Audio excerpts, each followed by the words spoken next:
예, 오늘도 성서학당에 오신 여러분들을 환영합니다. 우리 잠깐 기도하고 시작할까요?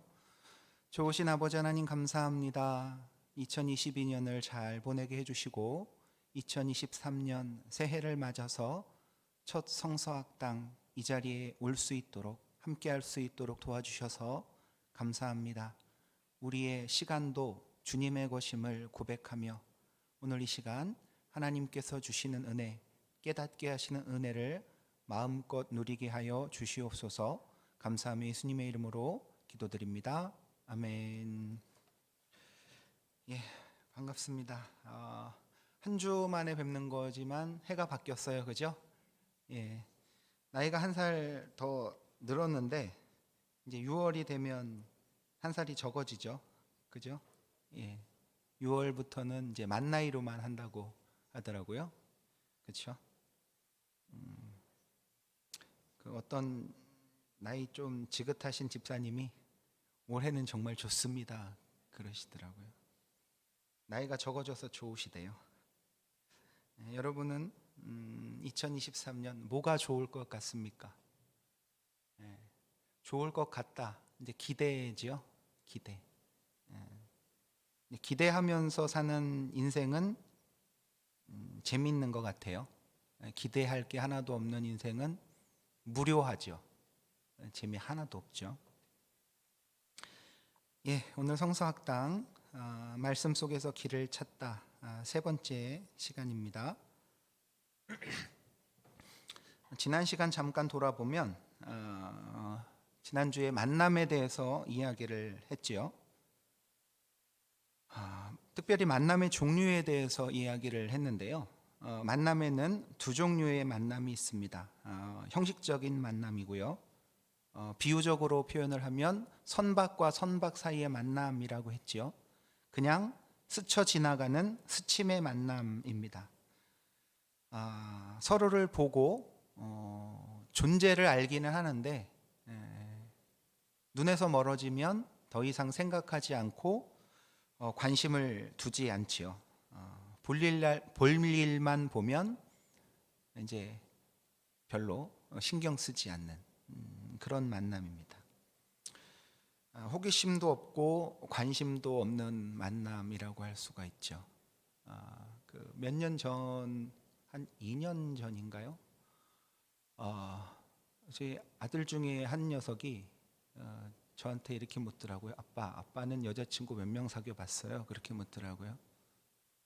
그래서 안 가르쳐 주지 그랬습니다, 제가. 그리고 다시 질문을 했어요.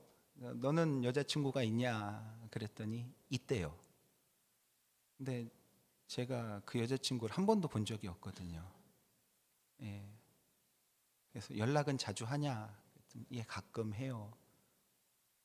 얼마나 자주 하냐 그랬더니 한 달에 한두 번 그러더라고요.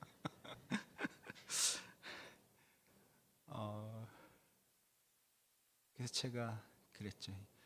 생사만 확인하는 만남 아닌가. 그렇죠? 생사만 확인하는 만남. 그러면서 꼿꼿하게 자기는 사귄대요. 자기는 사귄대요. 여자친구래요. 뭐 착각은 자유지만 상대도 정말 그렇게 생각하는지 그건 또 따져봐야 되는 거잖아요. 그 진정한 만남은 마음과 마음의 만남이라고 했죠. 속에 있는 것을 털어놓을 수 있는 만남이고 내 약점도 보여줄 수 있는 만남. 그렇죠? 그게 진정한 만남이죠.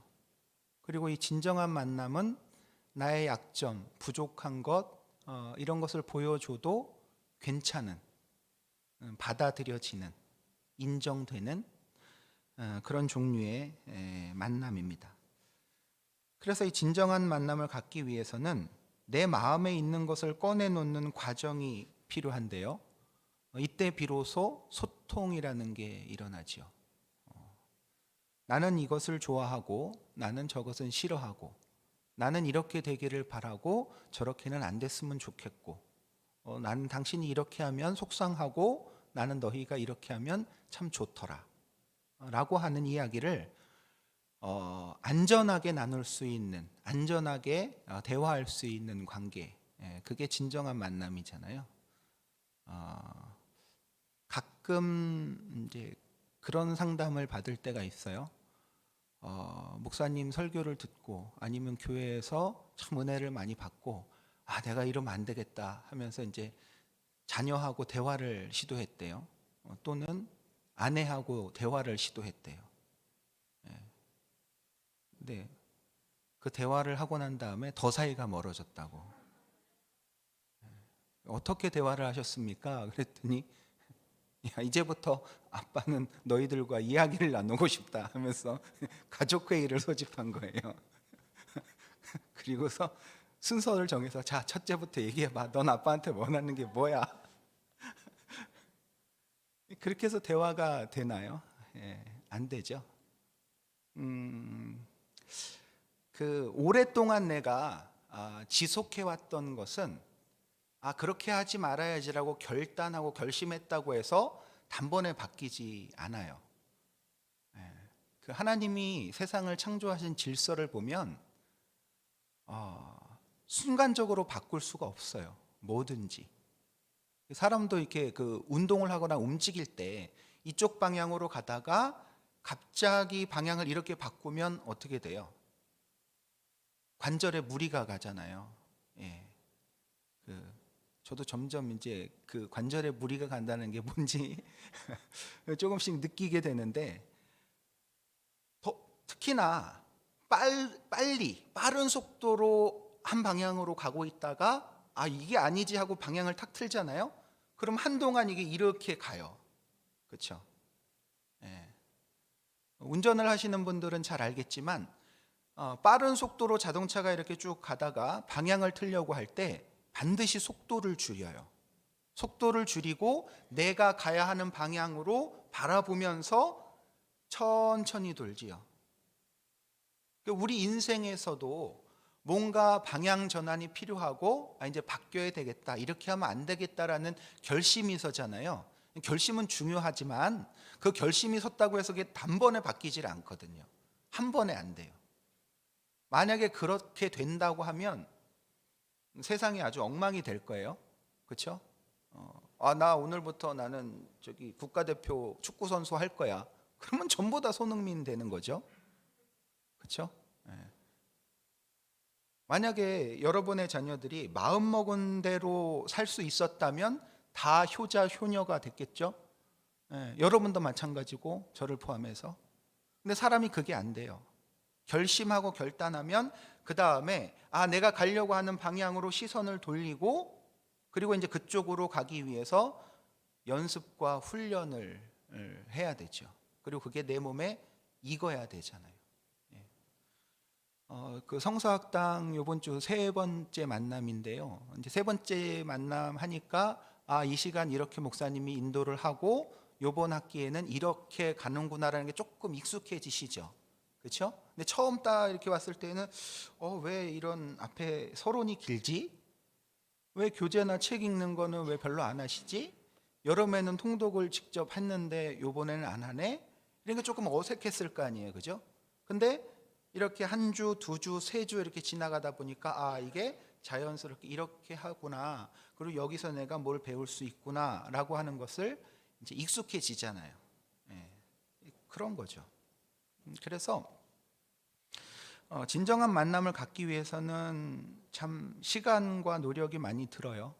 특히 오랜 세월 우리 가족하고 관계가 형성이 돼 있잖아요.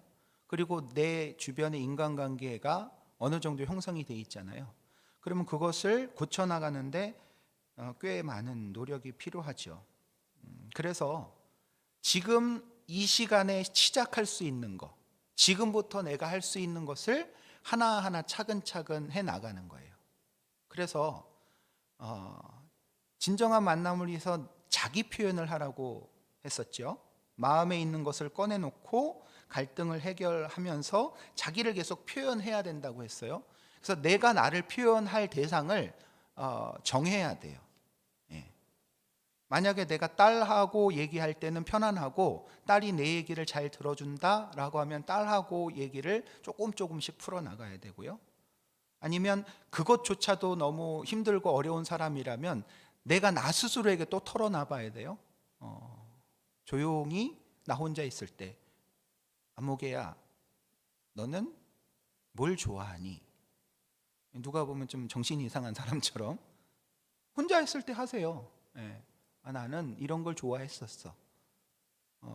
20대 때 나는 이런 걸 좋아했었고, 내가 내 남편을 처음 만나서 신혼 때는 이런 것을 꿈꿨었어. 이런 것을 자꾸 표현을 해야 돼요. 이제 그런 시간이 어느 정도 쌓이면 이제 그것을 남편한테, 자녀한테 털어놓을 때도 막 감정이 격해가지고 화가 나거나 짜증나거나 분노하거나 이런 상태에서 쏟아놓는 것이 아니라 그냥 담담하게 털어놓을 수 있게 되는 거죠. 그런 것을 하면서 나와 다른 존재, 내 속에서 난 내 자녀지만 얘는 나랑 다르구나 생각하는 게, 스타일이 다르구나. 같은 아들이라도 굉장히 다르죠. 같은 딸이라도 너무너무 달라요. 예. 제가 어렸을 적에 제일 부러워했던 가정이 누구 가정이냐 하면 저희 이제 그 큰이모 가정이었어요. 그 왜 그러냐 하면 큰이모네는, 그러니까 제 사촌들이죠. 사촌이 딸이 있고 아들이 있었어요. 근데 딸은 그 살코기를 좋아했고 아들은 비계를 좋아했어요. 그래서 치킨을 시키면 그 집은 싸우지를 않아요. 한 사람이 이렇게 그 닭다리, 닭가슴살 이런 거 먹고 한 사람이 목이나 날개 같은 거 이런 거 먹고. 근데 우리 집은 별로 먹지도 않았는데, 자주 먹지도 않았는데 서로 닭다리 갖고 싸우는 거예요. 네.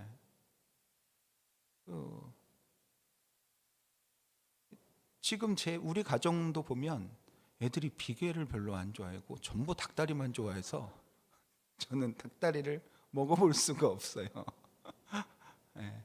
근데 그 아이들 중에서도 아이의 살을 못 먹는 애가 있더라고요. 살을 조금 먹으면 한 입 먹고서 제 그릇으로 옮겨놔요. 제 아빠 먹어 이러면서. 아빠한테 주는 거 꼭 지가 싫은 거를 올려놓더라고요. 그렇죠? 예. 아빠 먹어, 엄마 먹어 그래요. 처음에는 화가 났는데 나중에는 제가 정신을 차리게 되더라고요. 내가 아빠지, 아빠지 하면서 이제 넓은 마음으로 그거를 이제 먹죠. 자꾸 자기 표현을 해야 돼요.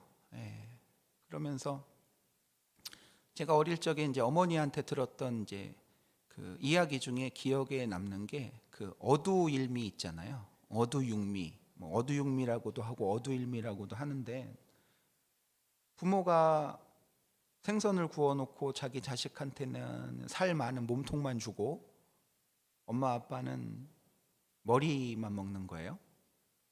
꼬리만 먹고. 그러니까 나중에 그 자식들이 다 커가지고 아버지 어머니한테 밥상을 차려 드리는데 생선을 구워서 우리 엄마 아빠는 머리만 좋아해. 그러면서 이제 머리만 드렸다는 그런 얘기를 들으면서 나도 아이들한테 양보해 주는 것과 진짜 좋아하는 것의 차이를 이제 알려줘야 되겠다, 말해야 되겠다라고 하는 그런 생각이 들더라고요.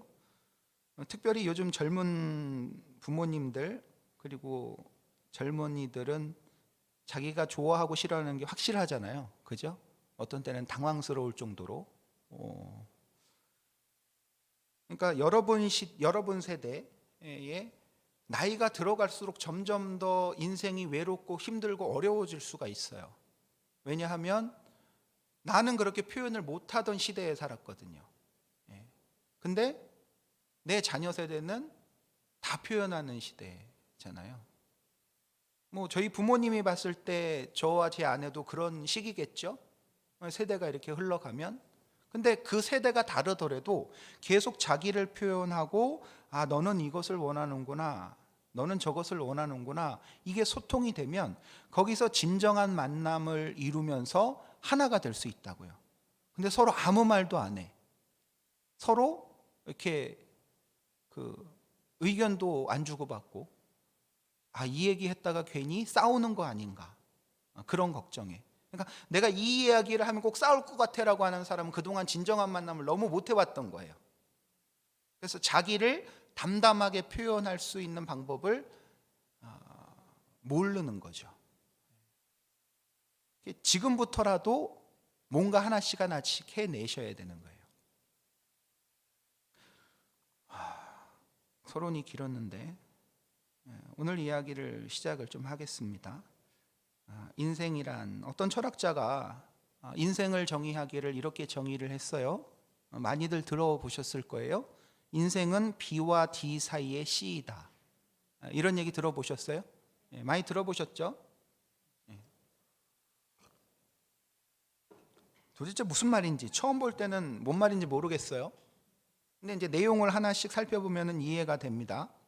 여기서 B는 birth예요. 태어나는 거예요. 출생. 그리고 D는 death예요. 죽음이에요. 출생과 죽음 사이에 C는 choice예요. 선택. 이게 인생이라는 거예요. 이 철학자가 봤을 때에는 인생에 있어서 개인의 선택의 중요성을 아마 굉장히 강조했던 것 같아요. 그죠? 네가 선택해서 살아가는 인생이야, 이러면서 개인의 선택의 중요성을 강조했죠. 그런데 우리가 우리 삶을 돌아보면 내가 선택하지 않고 자연적으로 주어진 게 있잖아요. 그렇죠? 대표적으로 나는 이런 얼굴을 내가 선택한 거 아니잖아요. 그렇죠? 예. 여러분은 여러분의 키를 선택하셨어요? 선택 안 했다고요. 예. 자연이 주어진 게 있어요. 우리 인생에는 내가 선택할 수 있는 것도 있지만 자연이 주어진 게 있거든요. 주어진 거. 저는 제가 둘째로 태어나는 걸 선택하지 않았어요. 그리고 저는 살면서 그런 생각을 많이 해봤어요. 내가 첫째였으면, 막 이렇게, 내가 첫째였다면, 막 이런. 그래서 이 정의는 좀 만족스럽지 않아요. 일부만을 표현한 거죠. 저는 인생을 이렇게 정의하고 싶어요. 인생은 만남이다.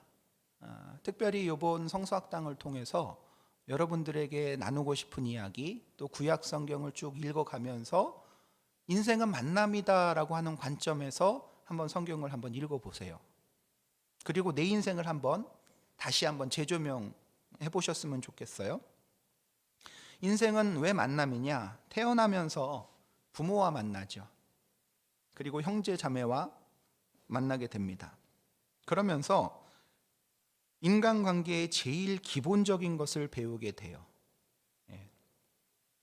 자라면서 친구들과 선생님, 그리고 주변에 여러 인간관계를 만나게 되죠. 그러면서 인간관계가 확장이 됩니다. 그리고 나이가 어느 정도 차서는 배우자를 만나게 되고요. 자녀들을 낳고 그 자녀들과 또 만나게 돼요. 누가 그러시더라고요. 인간관계에서 제일 어려운 게 자녀와의 관계라고 해요.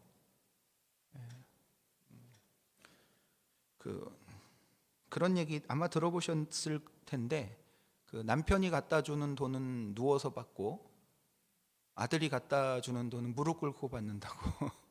예, 그런 얘기 들어보셨어요? 예, 저희 어머니도 그 얘기를 하시더라고요. 야, 네 돈은 못 받겠다 그러면서.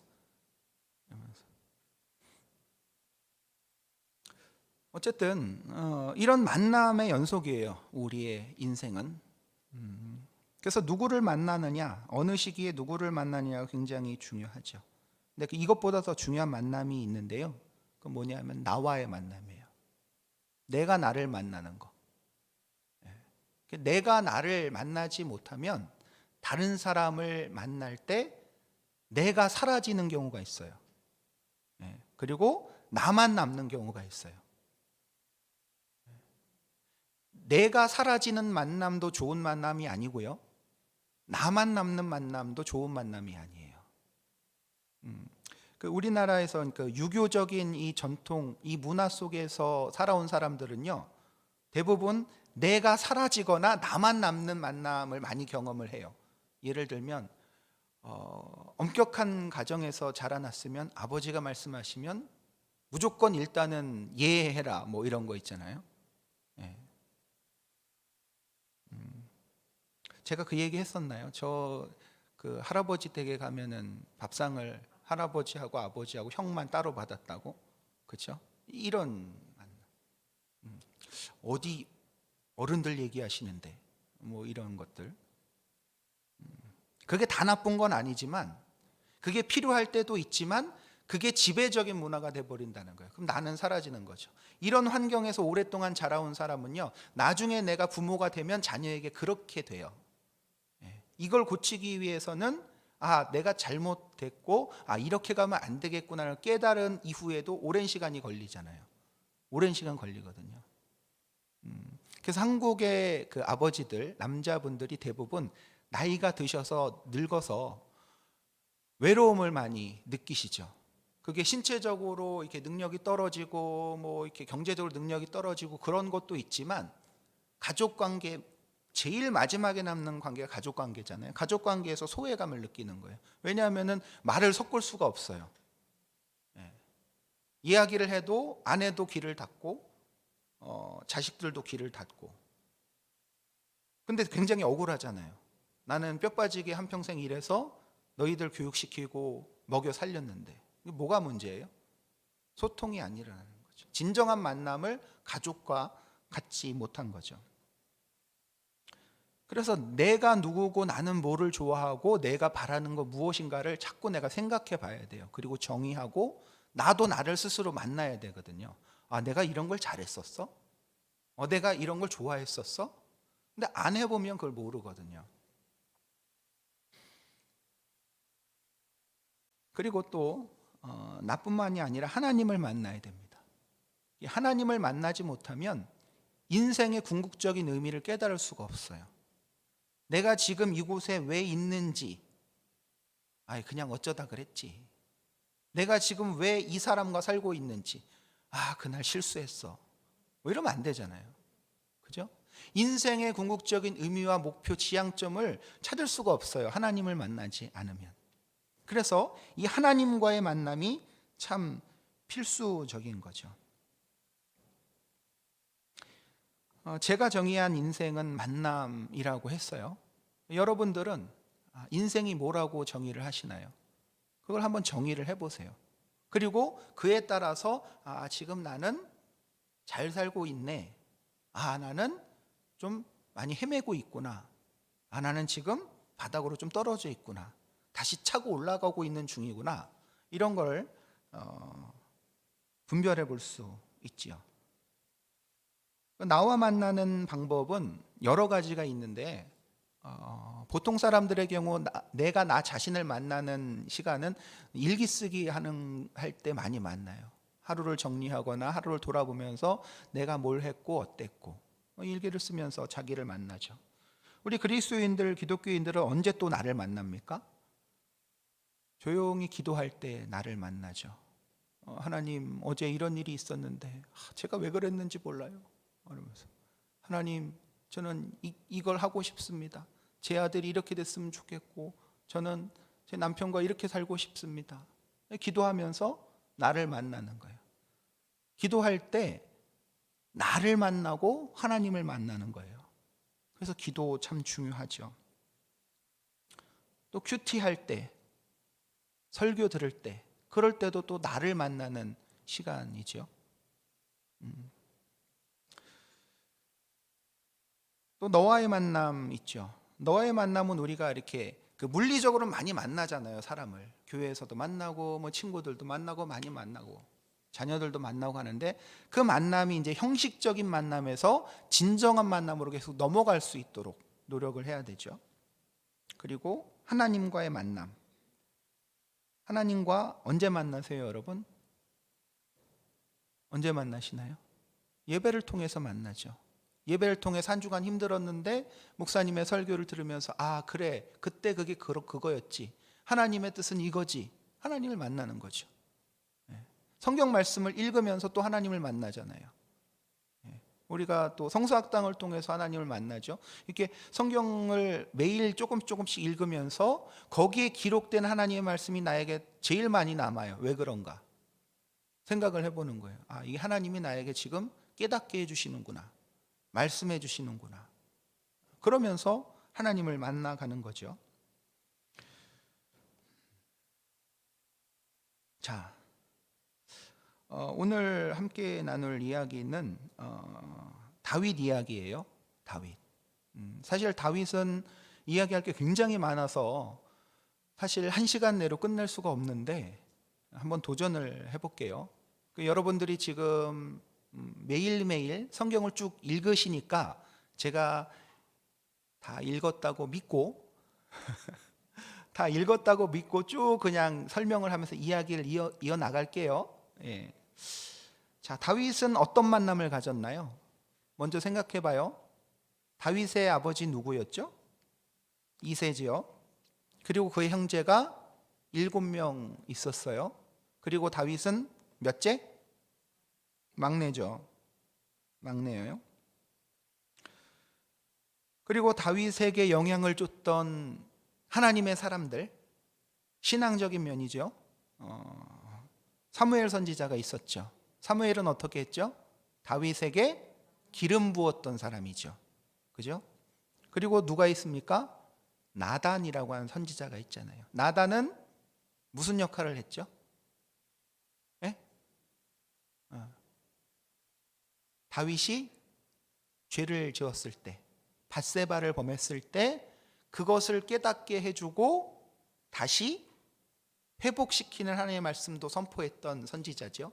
그 다음에 뭐도 있어요? 나단은 다윗이 내가 하나님의 성전을 짓고 싶습니다 하면서 막 이 성전 지을 재료들을 모으고 준비를 할 때 나단이 아 왕의 뜻대로 행하십시오 라고 했다가 하나님께 기도하고 응답을 받잖아요.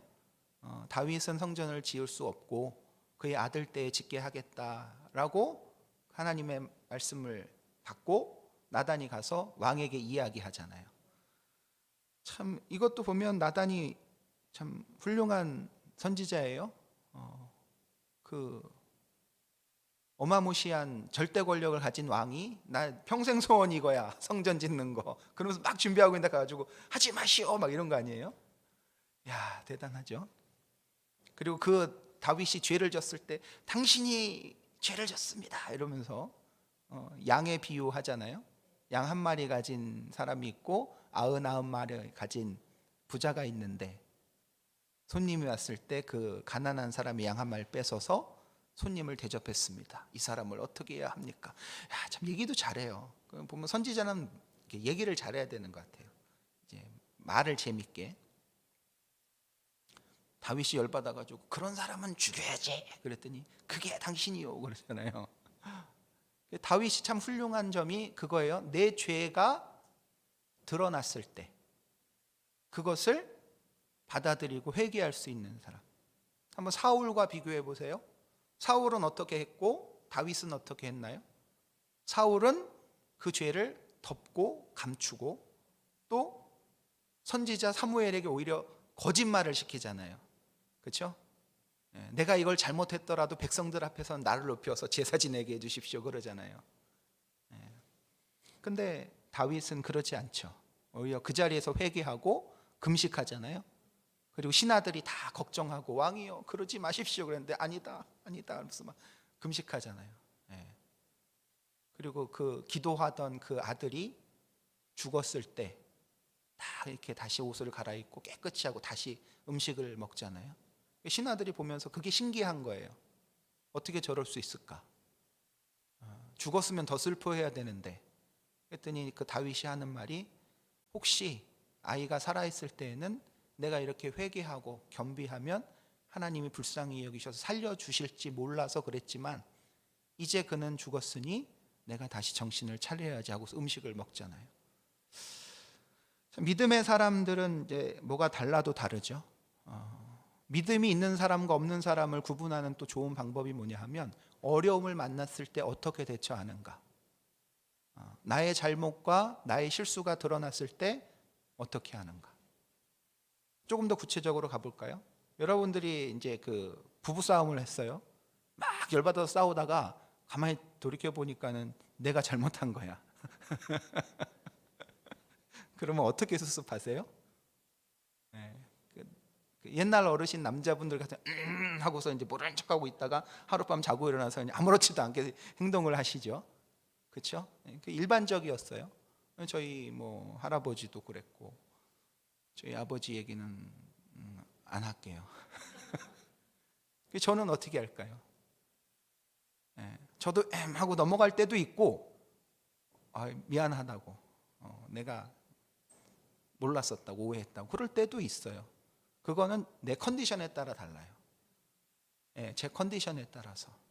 근데 점점 믿음이 좋아지고 신앙이 좋아지고 인격이 성숙해 갈수록 그 비율이 어떻게 될까요? 모르는 척하고 아니면 끝까지 오리발 내미는 것과 정직하게 얘기하고 사과하고 수습하는 것과, 이게 1번이고 이게 2번이에요? 어느 게 많아져요? 2번이 많아지죠. 이게 성숙한 거예요. 이게 그리스도인이에요. 그리스도인이라고 하더라도 잘못하고 실수하고 거짓말해요. 오해하고 착각하지 마세요. 내가 하나님의 자녀가 됐다고 해서 자꾸 내가 거룩한 사람, 흠이 없는 사람, 자꾸 이거를 드러내려고 하면 안 돼요. 오히려 나는 하나님 앞에서 죄인입니다 라고는 고백할 수 있어야 돼요. 그런 마음을 갖고 있어야 내가 실수한 부분을 인정할 수 있고 그때 회복되는 은혜를 얻는 거예요. 진짜 은혜는 언제 얻냐 하면 좋을 때 얻는 게 은혜가 아니에요. 내가 나락으로 떨어졌을 때 하나님 앞에 솔직하게 나아가면 그때부터 하나님이 어떻게 해주시냐면 회복시켜 주세요. 다윗은 그것을 경험한 사람이에요. 그래서 다윗은 참 힘든 일을 많이 겪지만 다시 계속 일어서잖아요. 나단 얘기하다가 그쪽으로 빠졌는데 그 얘기 계속 또 나오니까 넘어갈게요. 갓은 누구예요? 갓 선지자죠. 선견자. 갓은 그 다윗이 말년에 인구조사할 때 그 인구조사가 잘못된 것이다, 죄를 범한 것이다라는 걸 깨닫게 해주잖아요. 그리고 갓 선지자가 했던 중요한 역할이 뭐냐면 다윗이 사울을 피해서 도피 생활을 할 때 그 블레셋 땅으로 도피하거든요. 그러니까 망명 생활을 한 거예요. 그때 갓 선지자가 다윗에게 이렇게 이야기하죠. 다시 이스라엘로 돌아오십시오. 그렇게 얘기를 해요. 그래서 다윗이 돌아오게 되죠. 그리고 아비아달은 누굽니까? 대제사장이죠. 다윗 시대의 대제사장. 그리고 사독도 대제사장이죠. 제사장. 그리고 다윗이 정치적으로 만났던 사람들, 사울 있죠. 사울 왕. 사실 사울 왕은 참 이 사람이 인격적으로 좀 성숙해지고 믿음이 계속 이렇게 좋았었다면 참 큰 일을 많이 했을 사람 같아요. 다윗을 자기의 장군으로 두고 그리고 나중에 사위가 되잖아요. 근데 다윗을 핍박하죠. 그리고 요나단이 있죠. 요나단은 사울의 아들이지만 다윗과 진실한 만남을 가졌던 사람이죠. 만약에 내가 요나단이면 다윗과 그런 관계를 맺을 수 있었을까? 전 자신이 없어요. 아버지를 거역하고 아버지의 최대의 정적을 내가 이렇게 돕고 그를 변호하고 아버지 앞에서 그럴 수 있을까? 그래서 나중에 이 요나단의 아들 있잖아요. 무비보셋이라고 하는 요나단의 아들. 그가 이제 그 어려움을 겪었을 때, 아주 어렸을 때 이렇게 떨어져 가지고 다리를 절잖아요. 근데 그 무비보셋을 누가 끝까지 돌봐주냐 하면 다윗이 끝까지 돌봐줘요. 다윗도 참 요나단에 대한 의리를 그렇게 지켜가죠. 그리고 이스보셋은 누구냐 하면 사울 왕이 죽고 그 다음에 아버지 사울의 뒤를 이어받아서 이스라엘 지파 10지파를 다스렸던, 잠깐 왕을 했던 사람이 이스보셋이에요. 그리고 아브넬은 군대 장관이죠. 그리고 도액이라는 사람은 그 모압 사람인데 그 다윗이 도피할 때 그 골리앗의 칼과 방패를 이렇게 딱 가져갔을 때 그때 거기 있었던, 그리고 사울에게 밀고를 하죠. 그래서 이 도액 때문에 그 놉 땅에 있는 제사장들이 다 죽임을 당하잖아요. 그런 일이 있었죠.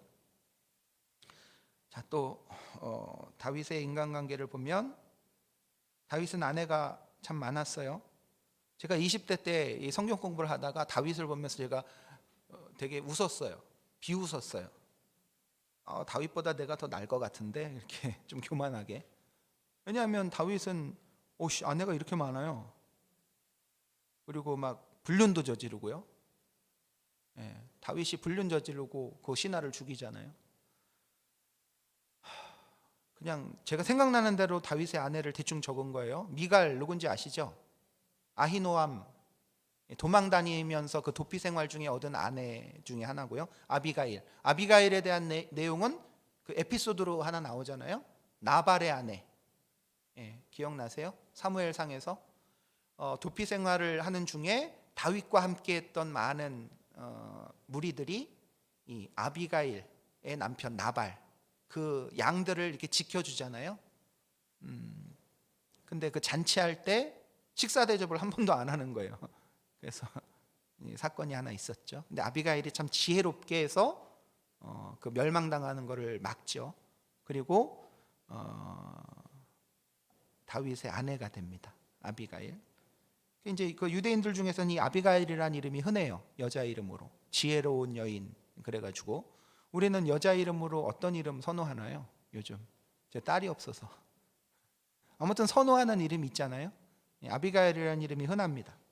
그리고 핫깃은 그냥 모르실 거예요 아마. 그냥 한 줄 나와요. 핫깃의 아들 아도니아. 그래가지고 아도니아가 오늘인가요? 오늘 왕 열왕기상 거기서 아도니아의 어머니가 핫깃이잖아요. 그리고 솔로몬의 어머니 밧세바. 아내들도 참 많아요. 옛날에 태어났으면 이래도 됐나? 자, 다윗의 아들들이죠. 우리가 제일 잘 아는 솔로몬, 다윗의 뒤를 이어서 왕이 된 솔로몬이 있고요. 그 다음에 암논 누구죠? 다윗의 맏아들. 그죠? 근데 좀 불량했잖아요. 그래서 여동생 다말을 이렇게 해가지고 그 오라비 압살롬이 암논을 죽이잖아요. 그러면서 아버지와 압살롬의 갈등이 이제 고조가 되고, 그 다음에 몇 년 지나서 압살롬이 반역을 일으키죠. 그 내용이 성경에 굉장히 길게 다뤄져 있죠. 아도니아, 아빠의 왕위를 찬탈하려고 했다가 이렇게 솔로몬에 의해서 이제 제거가 되죠. 그 다음에 다윗의 군인들, 군대 장관들, 요압, 아마사, 우리야, 브나야.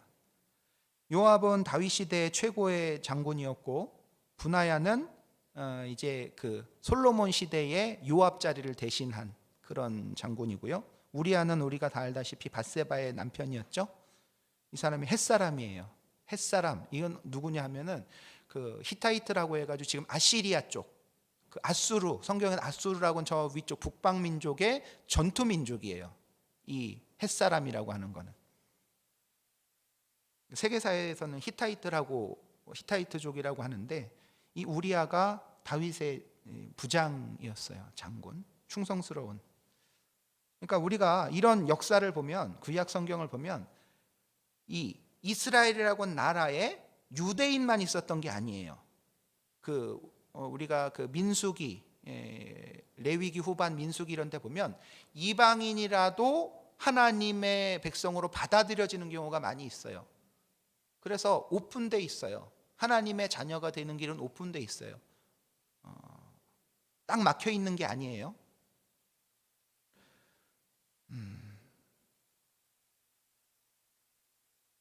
그 다윗의 사람들 이렇게 쭉 한번 살펴봤고요.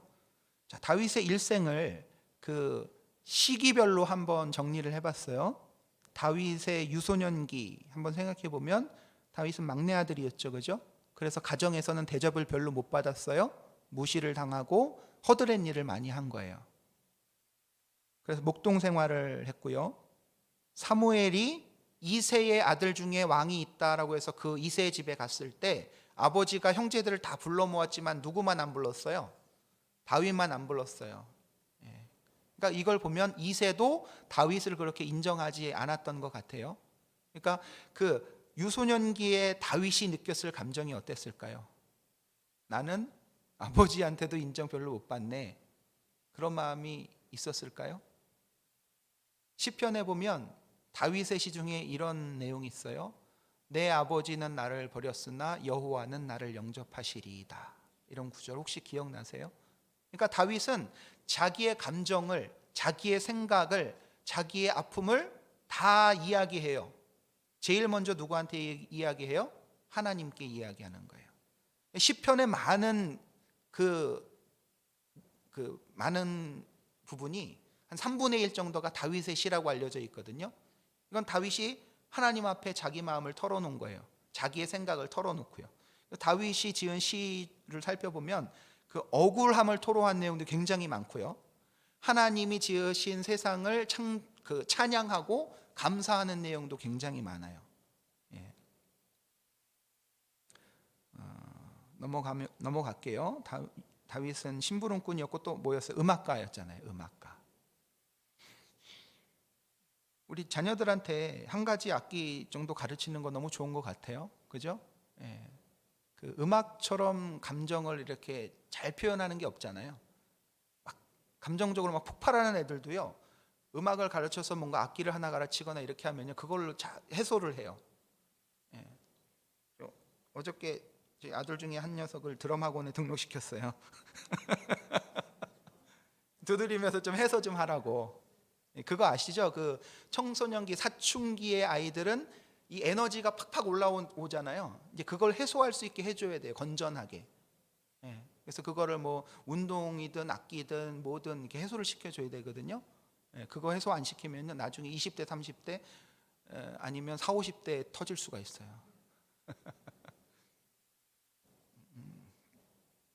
그래서 내 아들은, 내 딸은 사춘기 없었어. 안심하면 안 돼요. 예. 긴장을 해야 돼요.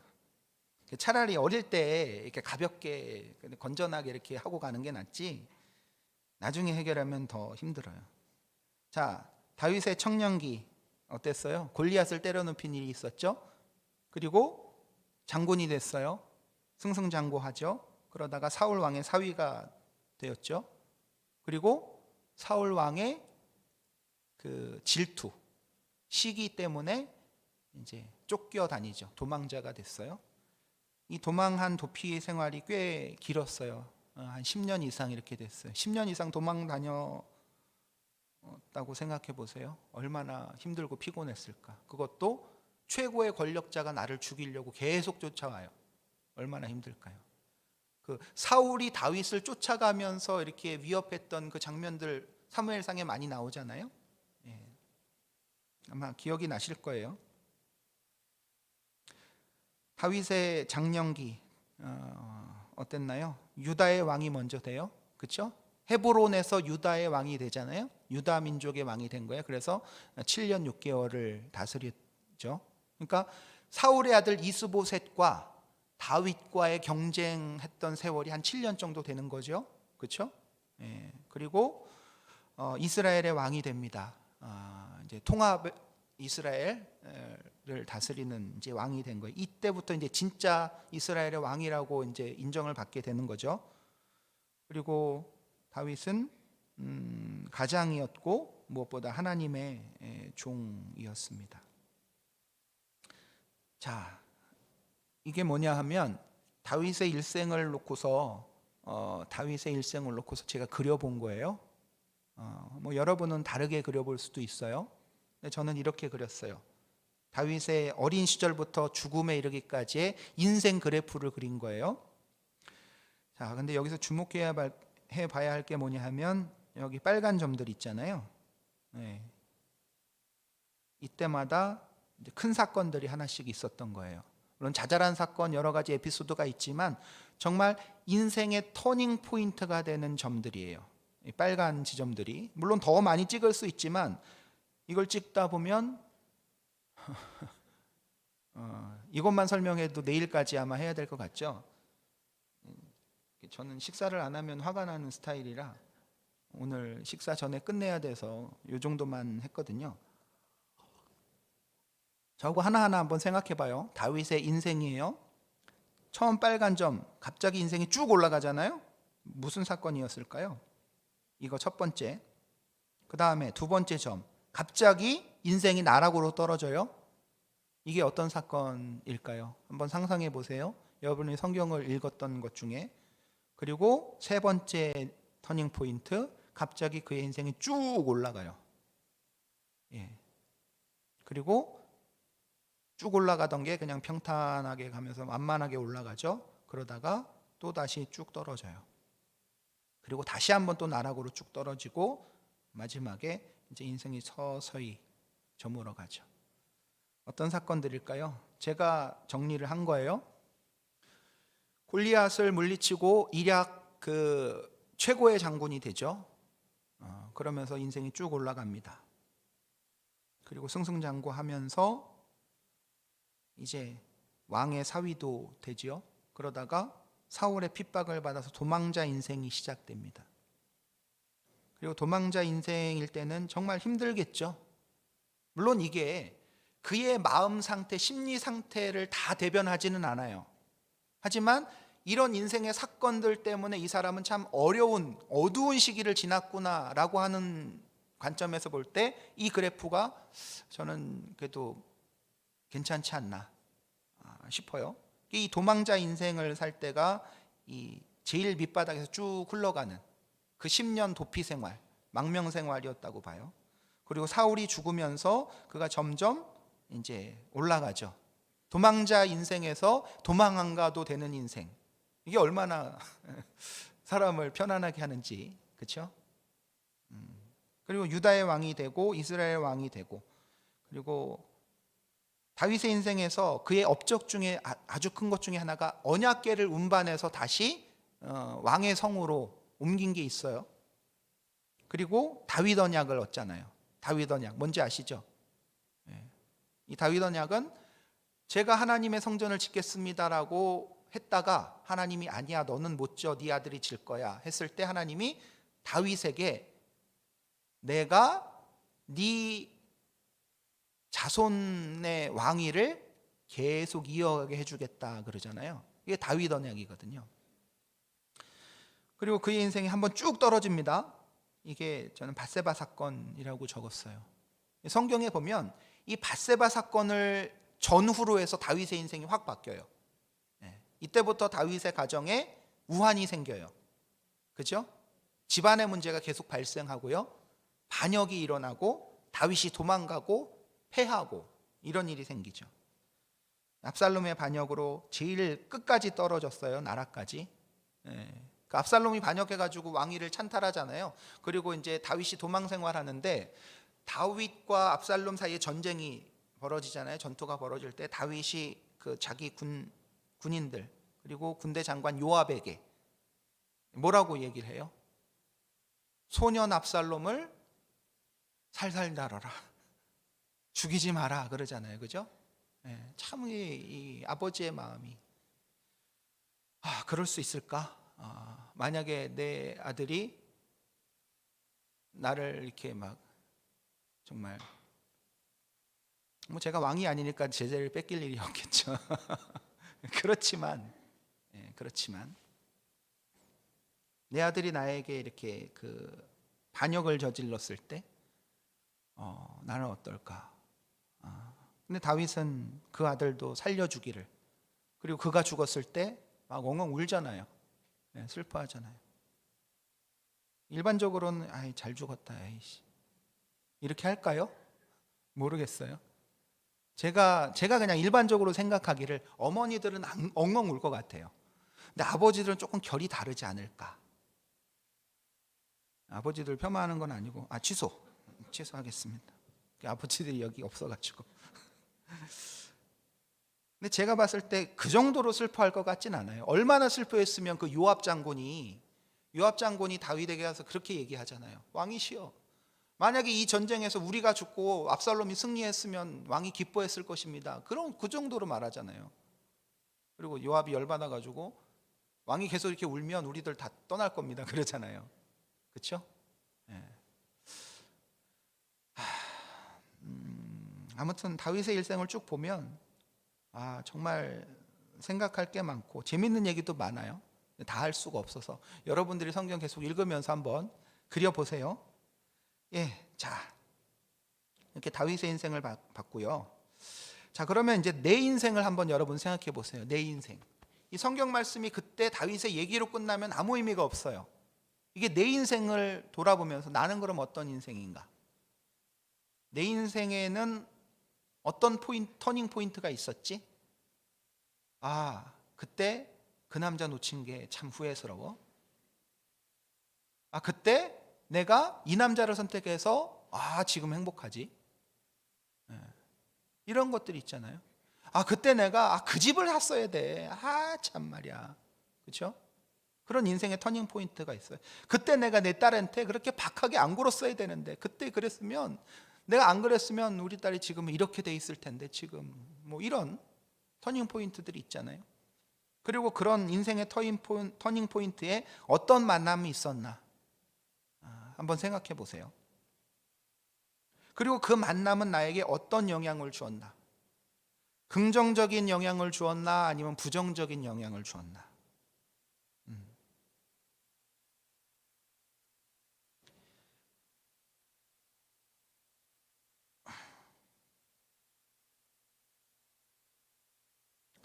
한번 해보세요라고 하면 여러분들이 어떻게 할지 정말 모를 것 같아서 제 인생을 간략하게 그냥 얘기를 해드릴게요. 이게 제 인생을 그려놓은 그래프예요.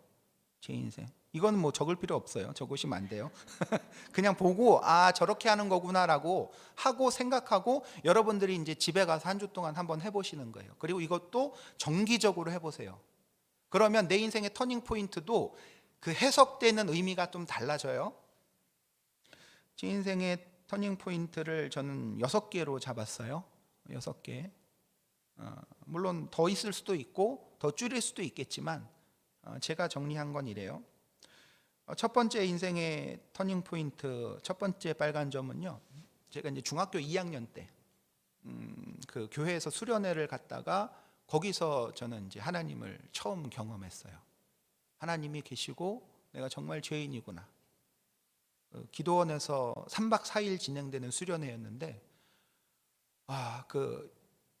그때 80년대에 그 신앙생활을 열심히 하셨던 분들은 다 알만한 그런 기도원이었어요. 그리고 제가 거기서 처음으로 방언을 받았어요. 그리고 이제 성령을 경험하고, 그리고 제가 정말 착하고 훌륭하고 마음까지 새롭게 된 사람으로 살았느냐? 그렇진 않아요. 하나님이 계시고 그 하나님 앞에서 잘못하면 진짜 큰일 나겠구나, 그런 인생의 두려움을 좀 알게 되는. 그리고 두 번째 그 터닝 포인트 빨간 점은 뭐냐면은, 제가 이제 그 대학교 1학년 때 저희 2살 터울 형님이 교통사고를 이렇게 겪어서 거의 한 1년 정도를 그 중환자실에 있었어요. 예. 그리고 저희 부모님하고 저하고 교대로 그 형을 간호하고 이제 그랬었어요. 뭐 제 얘기를 쭉 들으면서 좀 느끼셨겠지만 그 형한테 컴플렉스가 제가 많이 있어요. 좀 눌려서 살았어요. 그래가지고 형이 처음 사고를 당했을 때 제 속마음은 진짜 나쁜 놈이죠. 제가 사고 잘 당했다. 처음에 나쁜 놈이죠.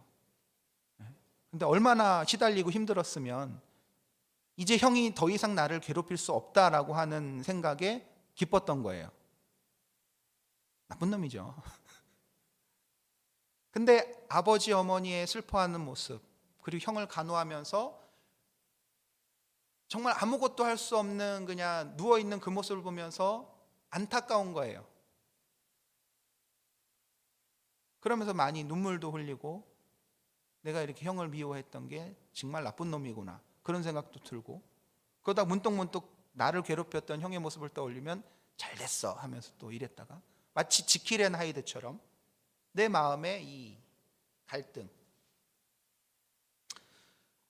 그리고 세 번째 그 터닝 포인트가 뭐냐 하면 제가 신학교를 입학하고 그 1, 2년 사이에 벌어졌던 일들 때문에 제 인생의 터닝 포인트가 됐어요. 결과적으로는 이제 제가 신학교를 입학하고 전도사 생활을 하고 그러면서 이제 그 집을 나오게 되거든요. 예. 그리고 제일 힘들었던 제 인생에서 제일 힘들었던 시기를 지나갔는데 뭐 이 얘기는 여기서 할 건 없고 어쨌든 그게 터닝 포인트였다라고 하는 거. 그리고 조금씩 시간이 오래 걸리지만 회복이 되죠. 그리고 세 번째 지점은 뭐냐 하면 제 아내를 만난 사건입니다. 전 지금도 이야기를 하지만 제 아내를 예수님 만난 거 다음으로 감사해야 하는 그런 사람입니다. 혹시 아내가 보게 되면 제 마음을 알아줬으면 하는. 제 아내를 만나서 제 인생이 많이 바뀌죠. 간단하게 설명을 하면 저는 굉장히 조심스럽고 힘들고 원망스러운 점들이 많이 있는, 그러니까 인생의 그늘이 많이 있는 사람이에요, 저는. 근데 제 아내는 전혀 그렇지가 않아요. 부잣집 막내딸은 아니지만 그래도 건전한 가정의 셋째 딸, 그 얼굴도 안 보고 데려간다는 그 셋째 딸, 얼마나 해맑은지. 방에 쓰레기가 떨어져 있어도 그걸 아무렇지도 않게 살짝 넘어가는 그런 해맑음. 집에서 머리를 감고 아버지가 늘 머리를 말려줬던 그 해맑음. 근데 그 해맑음이 저를 또 치유하는 거예요. 어떻게 저렇게 해맑을 수 있을까? 나도 저렇게 해맑고 싶다. 그런 거 있잖아요. 그러면서 제가 제 아내를 보면서 나와 너무 많이 다르지만 저런 모습이 너무 나도 그리웠어. 그리고 네 번째까지 했죠. 다섯 번째, 여섯 번째는 또 시간이 없는 관계로 넘어가겠습니다. 이렇게 내 인생을 한번 터닝 포인트를 잡아서 한번 정리를 해보세요. 그러면서 다윗의 일생을 한번 보세요. 이 터닝 포인트에 다윗은 어떻게 했나? 이 위기 속에서 다윗은 어떻게 다시금 살아났나? 그거를 해보시는 거예요. 한 주간의 숙제로 내드릴게요. 물론 검사는 안 합니다. 여러분들이 해보고 여러분들이 이 얘기를 좀 털어놓고 이야기를 풀어나갈 수 있을 만한 상대에게 이 얘기를 쭉 해보세요. 아니면 혼자 스스로 해보셔도 돼요. 화장실에서 거울을 보고 있잖아, 내가 이때 내가 이랬었어. 한번 해보세요. 그거 하다가 내가 제정신인가 라는 생각을 할 때쯤 누군가를 정해서 이야기를 할 거예요. 한 10분 쉬겠습니다.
예, 잘 쉬셨어요?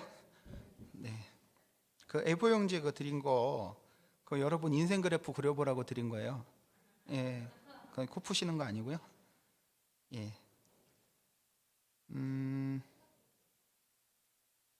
예, 한번 집에 가서 한번 해보세요. 여기서 할 시간은 없는 것 같고요. 다윗이 진짜 재밌는 얘기도 많고 막 그래가지고 얘기를 또 하다 보니까 많이 잡아먹었네요. 우리 교재를 좀 볼까요? 교재 124페이지 한번 볼게요. 124페이지. 여러분 성경 있는 거 매일매일 보통 한 5장 요 정도 전후로 나가니까 그 카톡을 보고 계속 읽으세요. 그리고 나한테 다가오는 말씀을 이렇게 이제 적어서 거기에 올리시는 거 계속 좀 하시면 여러분들이 은혜가 많이 될 겁니다. 예, 124페이지 볼게요. 124페이지 왕으로 예선된 다윗. 지금 어디 하는지 아시죠? 124페이지 사무엘 선지자가 이제 다윗에게 기름을 부으러 가는 거예요.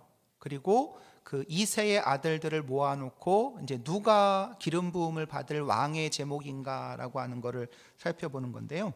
볼게요. 라마로 돌아온 사무엘은 사울 왕 때문에 큰 슬픔에 빠져 있었습니다. 바로 이때 하나님께서 사무엘에게 다음 왕을 예선하였으니 뿔에 기름을 채워서 베들레헴 사람 이새에게로 가라고 하십니다. 하나님의 선택 다윗. 외모보다는 사람의 마음 중심을 보시는 하나님께서 심지가 굳은 다윗을 다음 왕으로 예선하셨습니다. 거기 한번 밑줄 쳐보세요. 하나님의 선택 다윗. 외모보다는 사람의 마음 중심을 보시는 하나님께서 심지가 굳은 다윗을 다음 왕으로 예선하셨습니다.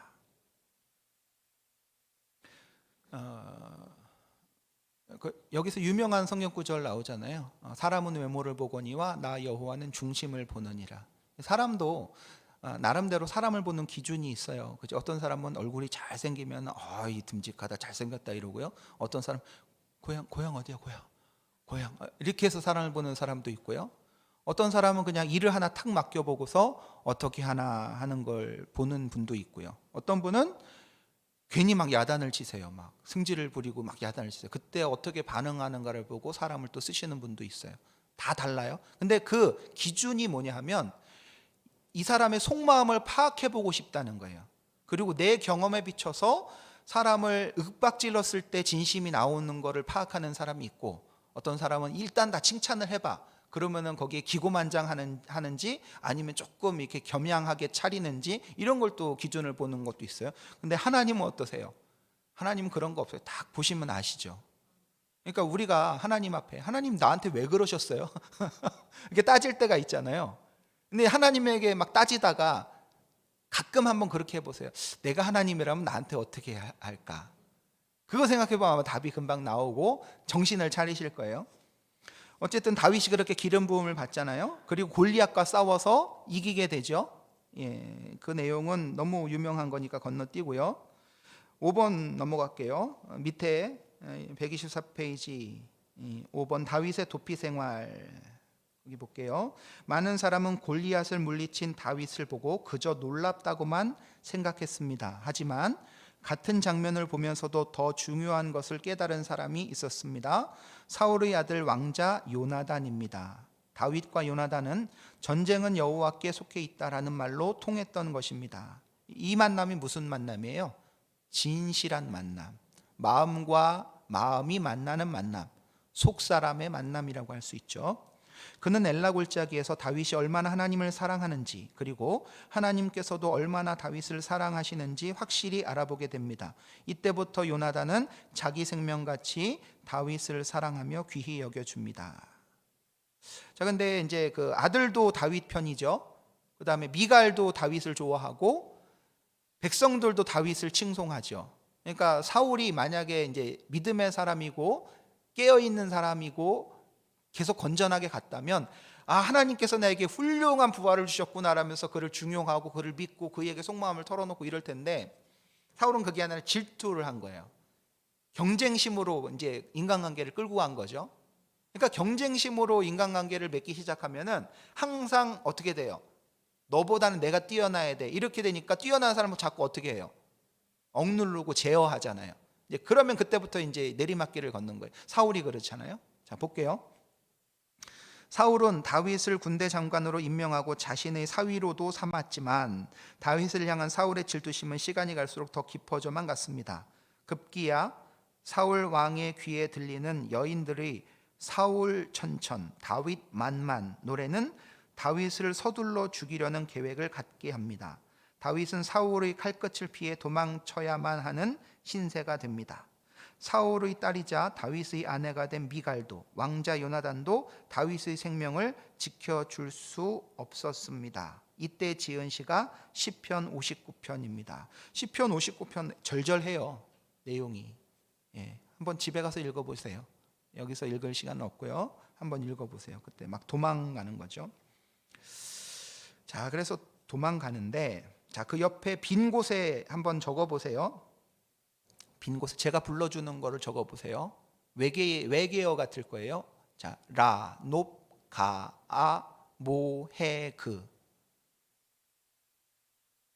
적어보세요. 라, 높, 가, 아, 모, 해, 그. 적으셨죠? 받아쓰기 하는 것 같네요. 라, 높, 가, 아, 모, 해, 그. 그 다음에 계속 이어집니다. 심마엔, 바, 하, 가, 시.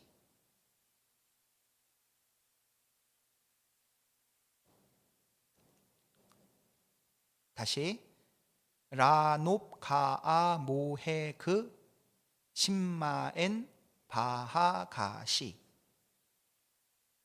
이게 뭔지 센스 있는 분은 딱 벌써 알아차리셨을 텐데 이게 뭘까요? 모르시겠죠? 이게 뭐냐 하면 다윗이 사울의 눈을 피해서 도망 다녔던 마을, 도시 첫 글자예요. 라마, 높, 가드왕 아기스,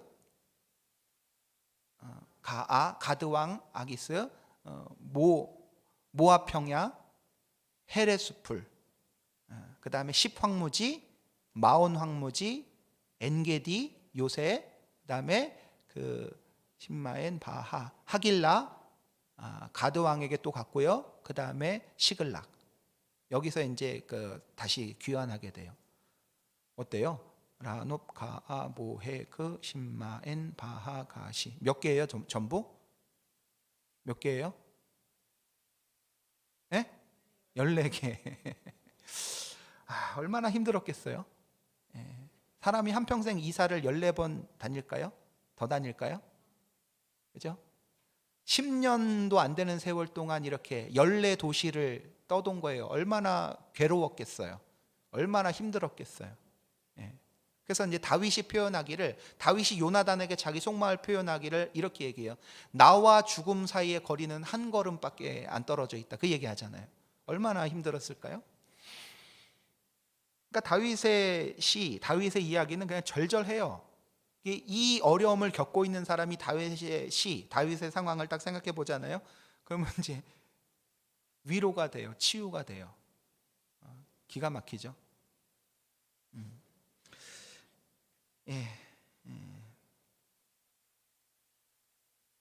자, 125페이지 밑에 보세요. 그 표 있잖아요. 다윗의 도피 과정. 그거는 일부만 좀 적어 놓은 거고요. 제가 이렇게 라노프가 모헤그 이거 한 거는 다 따서 저기 한 거예요. 한번 혹시 다시 읽어보시면서 이게 어디에 나와 있는지 한번 체크해 보시려면 체크해 보셔도 되고요. 그 다윗의 시편 34편 6절에서 10절 거기 교재에 나와 있잖아요. 거기 한번 읽어볼까요? 이 공고한 자가 이렇게 돼 있잖아요. 같이 한번 읽어볼까요? 시작. 이 공고한 자가 부르짖음에 여호와께서 들으시고 그의 모든 환난에서 구원하셨도다. 젊은 사자는 궁핍하여 줄일지라도 여호와를 찾는 자는 모든 좋은 것에 부족함이 없으리로다. 아멘. 자, 이게 진짜 생생하게 하나님의 도우심, 하나님의 보호하심을 도피 생활 중에 경험한 다윗이 고백한 거예요. 그러니까 다윗의 인생 어려움도 많았지만 그만큼 하나님의 살아계심도 많이 경험했던 인생인 것을 또 알게 되죠.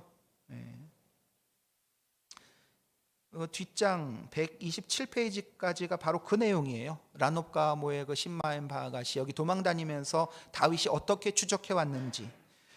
126페이지 한번 볼까요? 126페이지 중간. 126페이지 중간. 사울은 다윗을 잡기 위해, 거기 찾으셨어요? 거기 볼게요.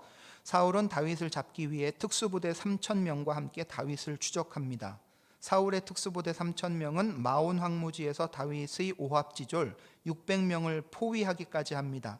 때문에 다윗은 사울의 칼끝을 피하여 라마로, 노브로, 아둘람 굴로, 헤렛 수풀로, 십 황무지로, 엔게디 황무지로 계속 도망다닙니다.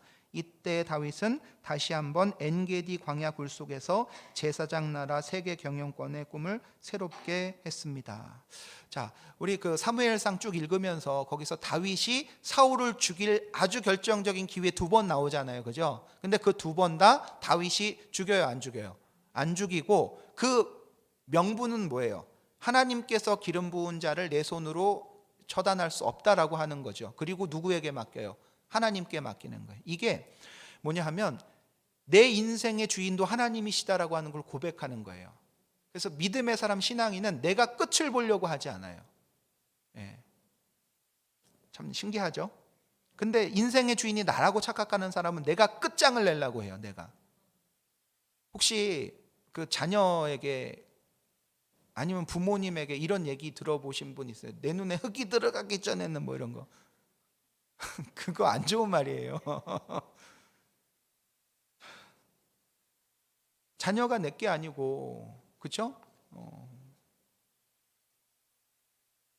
내 눈에 흙이 들어가기 전에는 안 돼. 뭐 대부분 결혼 반대할 때 그 얘기하잖아요.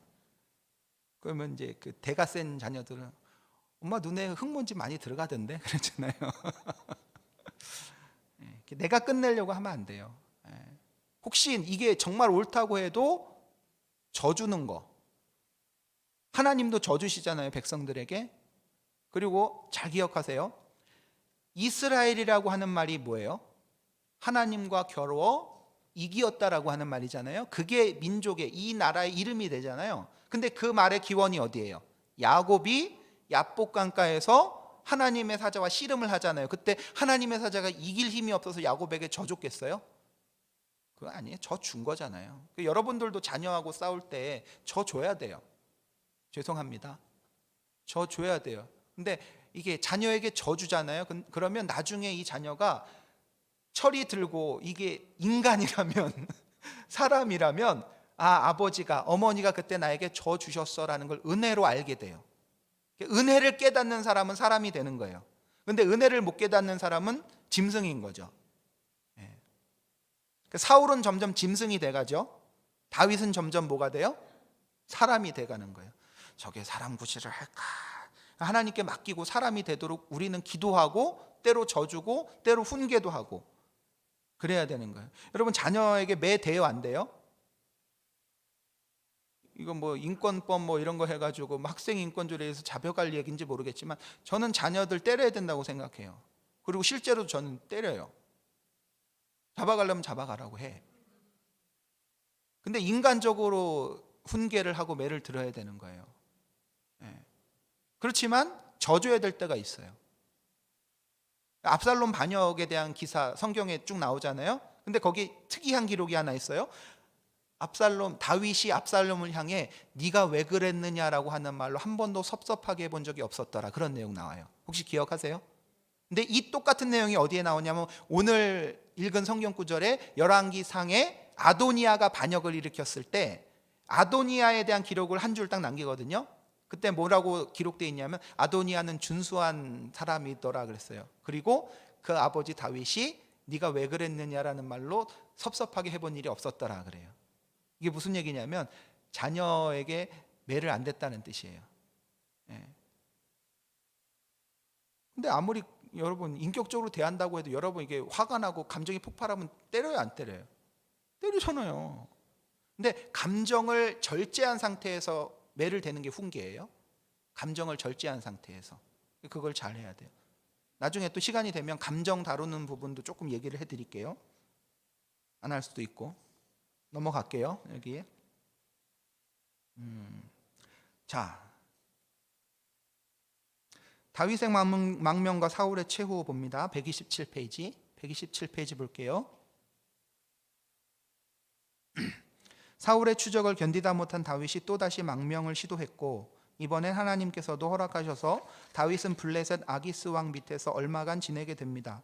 다윗은 블레셋 왕 앞에서 다시 한번 미친 척, 또 한 번은 충성스러운 척 해서 위기를 극복합니다. 이것도 시편에 나와요. 다윗이 아기스 왕에게 미친 척 하면서 목숨을 구하고 나와서 지은 시가 있어요. 그것도 참 마음이 절절한 시인데, 계속 볼게요. 바로 이 기간에 이스라엘과 블레셋의 전쟁이 시작되어 블레셋에 망명 중이던 다윗이 자칫하면 블레셋 편에서 이스라엘과 전쟁할 뻔한 위기를 만나게 됩니다. 다행히 블레셋 왕의 결정으로 전쟁 참전을 면한 다윗이 안도의 한숨을 돌리며 머물던 시글락으로 돌아왔습니다. 시글락 동그라미 쳐보세요. 시글락. 이게 블레셋 지역에 있는 그 마을이거든요. 그러니까 다윗의 도피 생활이 이 시글락에서 마감이 돼요. 왜냐? 이때 벌어졌던 블레셋과 이스라엘의 전쟁에서 누가 죽어요? 사울이 죽어요. 이 전쟁에서. 그리고 아들 요나단도 죽고요. 그래서 다윗이 다시금 그 이스라엘 땅으로 돌아오게 되죠. 스토리가 그런 거예요. 자, 밑에 볼게요. 마지막 단락. 한편 사울은 이 전쟁에서 크게 중상을 입고 나이 80세에 자살로 생을 마감합니다. 요나단을 포함한 사울의 세 아들도 이 전쟁에서 죽고 맙니다.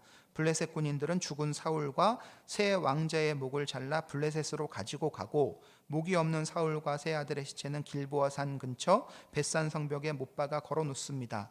이 처참한 상황 속에서 40여 년 전 자신들을 도와준 사울의 은혜를 기억하고 있던 길르앗 야베스 사람들이 사울과 왕자들의 시신을 수습하여 장례를 치러준 것은 그나마 이 슬픈 장면을 덮어주는 따뜻한 이야기입니다. 이 장면 기억나세요? 사무엘상 31장이 이렇게 마감이 되고요. 넘어가겠습니다. 자, 129페이지 볼게요. 129페이지. 이제 본격적으로 다윗의 시대가 됩니다. 다윗이 처음에는 어디의 왕이 됐어요? 유다의 왕이 됐어요. 유다 족속의 왕. 그리고 7년 6개월을 보내고, 그 다음에 이스보셋이 망하고 이제 통합 이스라엘 12지파 모두가 다윗을 왕으로 추대하는 그런 때가 되죠. 그래서 여기 보면 그 다윗은 3번 기름 부음 받았다 이렇게 기록돼요. 그죠? 처음에는 아버지 집에서 왕으로 이렇게 기름 부음을 선택을 받은 거 그때 한 번 있고요. 그 다음에 헤브론에서 유다 족속의 왕이 될 때 2번째고요. 그리고 통합 이스라엘의 왕 12지파 모두의 왕이 될 때 3번 이렇게 기름 부음을 받게 되죠. 130페이지로 넘어갈게요. 130페이지. 유다 지파의 왕이 된 다윗. 그리고 31페이지, 131페이지 세 번째 기름 부음. 이게 어디까지 진행된 건지 이제 아시죠? 다윗 이제 사울이 죽고 다윗이 유다의 왕이 되고 다윗과 이스보셋 사이에 전쟁이 계속 벌어지는 거예요. 경쟁이 되는 거예요. 이때 그 이스보셋을 보좌하고 있던 군대 장관이 누구죠?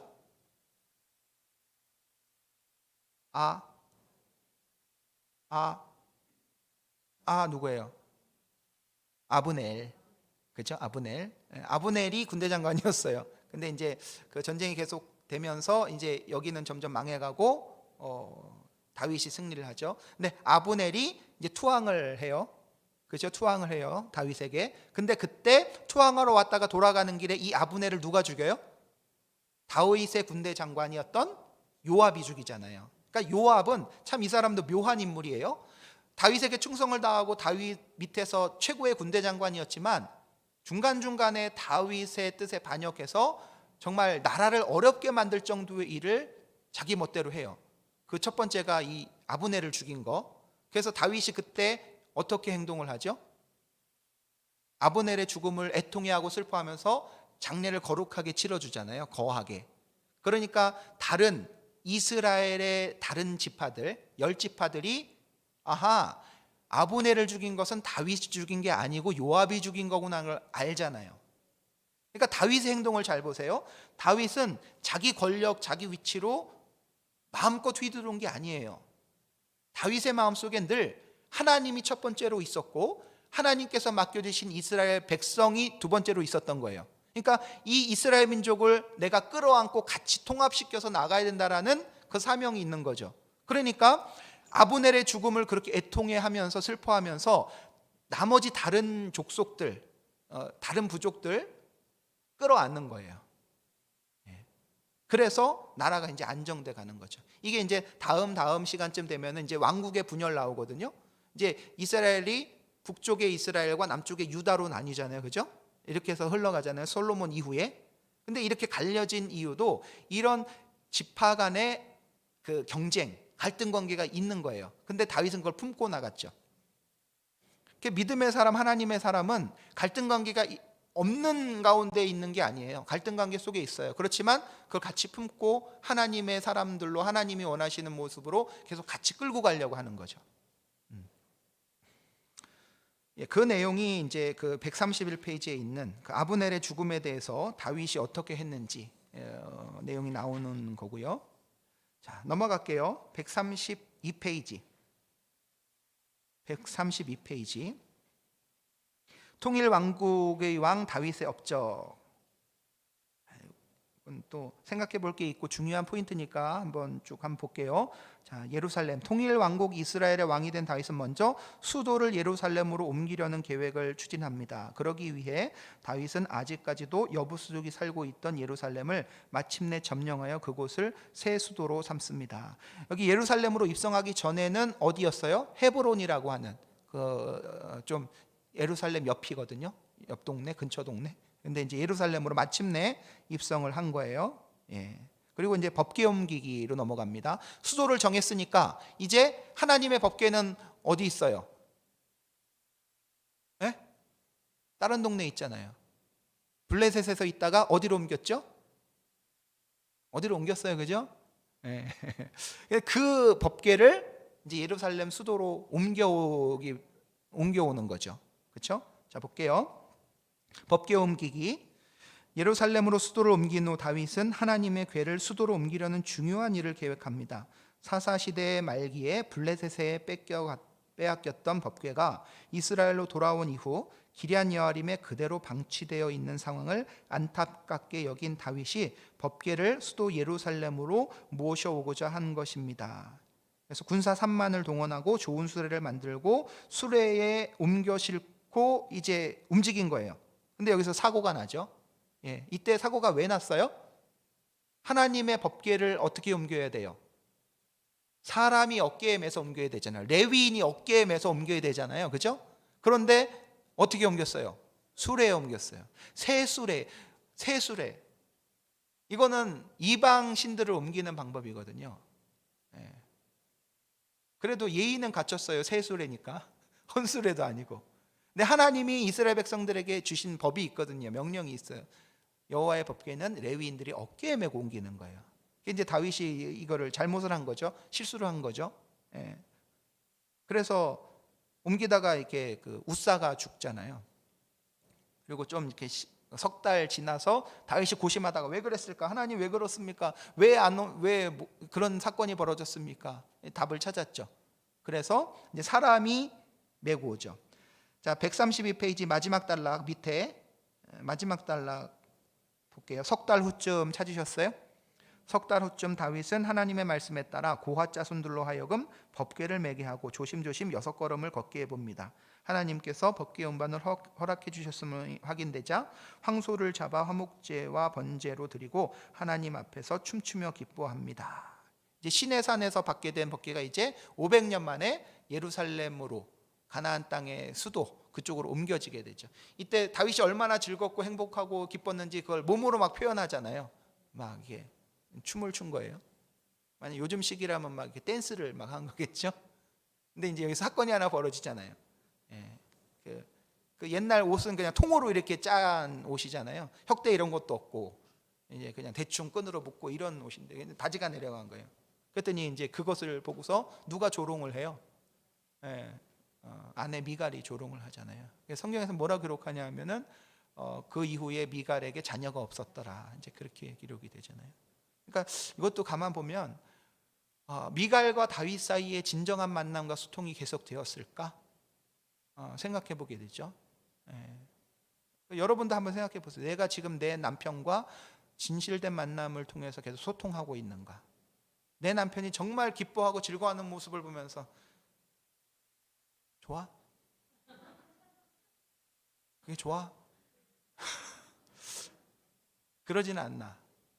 그렇죠? 아내가 정말 기뻐서 막 공중공 뛰는 거예요. 막 얼굴에 그냥 만연하게 이렇게 웃음이 막 터져요. 그럼 남편이 보고서 그게 뭐가 좋냐? 그러면 이게 진짜 가끔 그렇게 실수할 수도 있어요. 근데 만약에 딱 반응이 아니다 싶으면 얼른 이렇게 여보 미안해 막 바로 해야 돼요. 그래야 행복한 노후를 보낼 수 있습니다, 여러분. 미갈 보세요, 미갈. 그렇죠? 그러니까 내 가장 가까운 사람이 진짜 좋아하고 원하는 걸 모른다. 그건 좀 문제가 있어요. 뭐 내 아들 몇 학년 몇 반 그건 몰라도 돼요.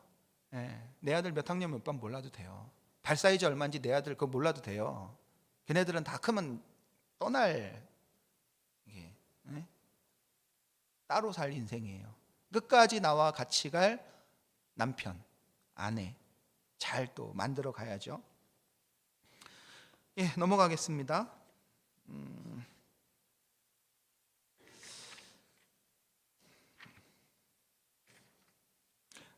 자, 어디까지 넘어가냐 하면요. 137페이지로 넘어갈게요.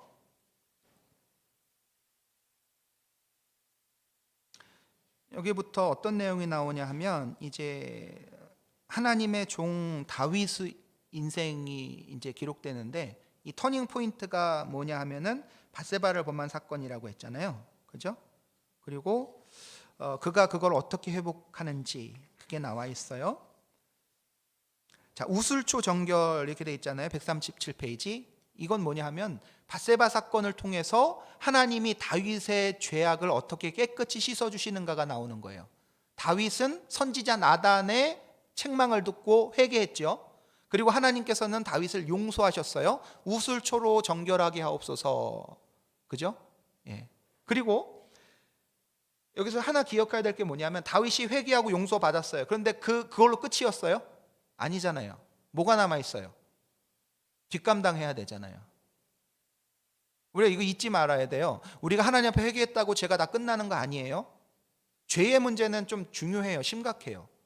그 죄에 대한 대가를 치러야 되는 거예요. 이게 이렇게 인과응보 이런 느낌이 아니고 하나님께서는 우리가 죄를 지었으면 그 죄가 얼마나 심각하고 얼마나 무서운 건지를 알게 해주세요. 그래서 내가 죄를 지면 용서해 주시고 회복하게 해주시지만 그 회복하기 전에 그 죄 때문에 발생된 뒷감당이 나한테 닥쳐오는 거예요. 다윗에게는 그게 뭐였어요? 아이가 죽는 거잖아요. 그렇죠? 그리고 아빠의 이 죄를 짓고 잘못한 모습을 보면서 그 자녀 때 이게 영향이 가는 거예요. 영향이. 그게 우리 신명기인가요? 그 민수기인가요? 레위기인가요? 거기에 그 아비의 잘못이 3, 4대까지 이를 것이요. 그런 말씀 있잖아요. 그게 그 죄값을 3, 4대까지 갚겠다는 뜻이 아니고 그 죄의 영향력이 그 가정에 3, 4대까지 미친다라는 뜻이거든요. 그래서 이 밧세바 사건을 기준으로 다윗 가정에 닥치는 어려움이 부각돼서 쫙 나타나요. 그렇죠? 사무엘 하에 보면은 그 내용이 쭉 나오죠. 이어서 나오거든요. 뭐냐면 이 성경을 읽는 자들로 하여금, 읽는 사람들로 하여금 하나님께서 죄를 용서해 주시고 깨끗하게 하시지만 그에 따르는 후과가 있다는 걸 잊지 말아라고 하는 거예요. 그래서 처음 신약 성경에서 세례 요한이 선포했던 메시지가 그거죠. 회개에 합당한 열매를 맺고 그러잖아요. 회개에 합당한 열매를 맺고. 근데 이제 이런 얘기를 강조하면 성도님들은 별로 안 좋아하세요. 넘어갈게요. 138페이지 넘어가면 압살롬의 쿠데타 이야기 나오죠. 그렇죠? 압살롬 쿠데타 얘기는 성경에 많이 기록되어 있어서 여러분들이 아마 읽으셨을 거예요. 그거 넘어가고요. 그 다음에 베들레헴 우물 사건, 그것도 있어요. 이거는 작은 에피소드지만 여기서 주는 메시지가 있어요. 다윗이 전쟁을 하면서 목이 말랐어요.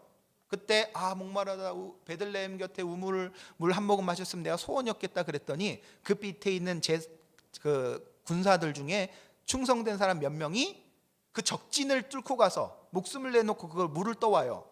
그리고 왕에게 바친단 말이에요. 그래서 다윗이 어떻게 하죠? 역시 내 충성스러운 부하구나 하면서 어디 한 잔 마셔보자 하면서 끌고 그걸 마셨어요? 안 했죠. 그렇게 안 했죠. 어떻게 했어요? 이 물은 물이 아니고 이 내 부하들의 피다. 그러면서 이걸 마실 수 없다고 여호와께 부어드리잖아요. 이게 무슨 말이냐면은 사람이 권력이 높아지고 왕이 되면요, 그 권력에 취해서 사람을 사람으로 안 보게 돼요. 그래서 나를 위해 목숨을 바치는 걸 당연하게 생각을 해요. 그렇죠? 근데 다윗은 그렇게 했어요, 안 했어요?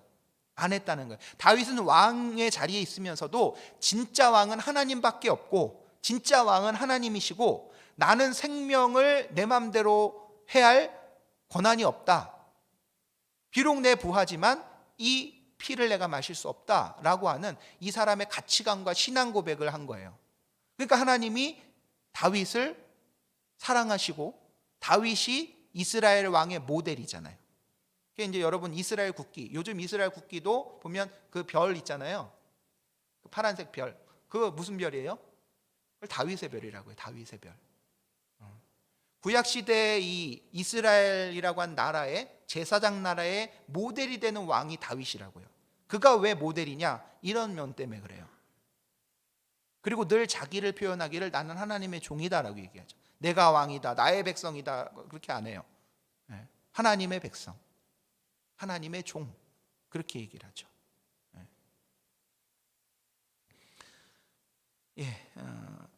4번 넘어갈게요. 다윗의 인구조사.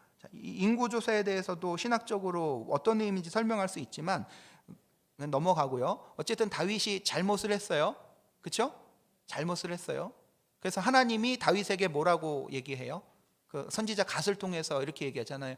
네가 죄를 짓고 회개하고 잘못한 거 알지? 하나님 회개합니다. 그래, 그러면 너는 셋 중에 하나를 택해라.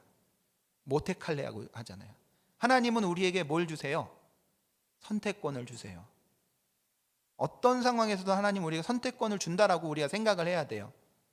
자꾸 나는 어쩔 수 없었어요. 하나님이 하라고 했잖아요. 저는 아무것도 선택할 것이 없었어요. 그렇게 변명하면 안 돼요. 어떤 상황에서도 내가 선택할 수 있는 여지가 있어요. 벌이라 할지라도. 그러니까 다윗이 인구조사를 하고 잘못했다는 걸 깨닫고 그랬을 때 다윗이 회개하여 하나님 용서해 주십시오. 그래, 그러면 이 세 가지 중에 네가 어떤 걸 택할래? 했더니 다윗이 뭘 택했어요? 3일 동안 전염병, 그거 택했잖아요. 그렇죠? 백성들이 죽는 모습을 보면서 다윗이 또 어떻게 해요? 하나님, 죄는 내가 지었는데 왜 백성들이 죽습니까? 하면서 울잖아요. 그렇죠? 참 이런 모습이 다윗의 위대한 모습이죠. 그리고 다윗이 유언을 하고 죽죠. 유언하는 내용이 열왕기상 1장 2장 이렇게 나오고요. 다윗은 죽을 때까지도 참 하나님의 종으로 충성스럽게 자기를 이제 감당을 하죠. 그리고 사람에 대한 배려, 인간성을 지켜주는 그런 모습들, 그런 것들이 나옵니다. 다윗 얘기는 해도 끝낼 수 없을 정도로 많은 얘기들이 있고요. 이건 내가 어떤 삶을 살았느냐에 따라서 다윗이 겪은 일이 또 나와 이렇게 투사될 수도 있고요. 그 의미가 새롭게 해석될 수도 있어요. 성경은 10번 읽으면 10번 다 다른 은혜가 있고요. 100번 읽으면 또 100번 다른 은혜가 있어요. 신기한 책이죠. 내용은 이걸로 정리를 하고요. 자, 다윗의 인생 마무리하겠습니다. 다윗은 어떤 인생이었나? PPT를 보시면 다윗은 자기 스스로를 만날 줄 아는 인생이었어요. 나는 어떤 사람인가? 나는 어떤 존재인가? 그리고 선택할 수 있는, 선택할 능력이 있는 그런 인생이었고요. 그 다음에 늘 하나님을 만나는 인생이었어요. 어떤 상황에서도 하나님을 만나고 하나님을 찬양하고 하나님께 기도하고 하나님께 울부짖고 하나님으로부터 답을 얻는 그런 인생이었고요. 그 다음에 마지막에 사람을 귀하게 여기는 인생이었죠. 여러분도 시간이 갈수록 사람을 귀하게 여기는 그런 삶을 살았으면 참 좋겠습니다. 좀 젊고 어릴 때는 여러 사람 만나는 게 굉장히 중요하게 느껴지거든요. 근데 나이가 들수록 내 인생에 지금 내 옆에 있는 사람이 가장 중요하구나라는 걸 좀 깨닫게 돼요. 요거는 그냥 넘어가고 나중에 뭐 되면은 하든지 할게요. 우리 찬양 한 곡 하고 또 잠깐 기도하고 오늘 마칠까요?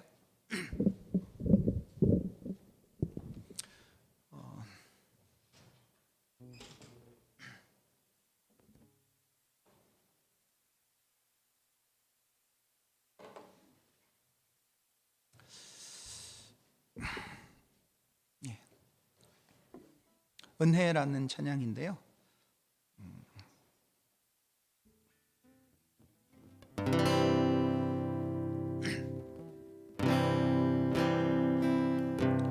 내가 누려왔던 모든 것들이 내가 지나왔던 모든 시간이 내가 걸어왔던 모든 순간이 당연한 것 아니라 은혜였소. 아침에 해가 뜨고 저녁에도 봄의 꽃향기와 가을의 열매 변하는 계절의 모든 순간이 당연한 것 아니라 은혜였소. 모든 것이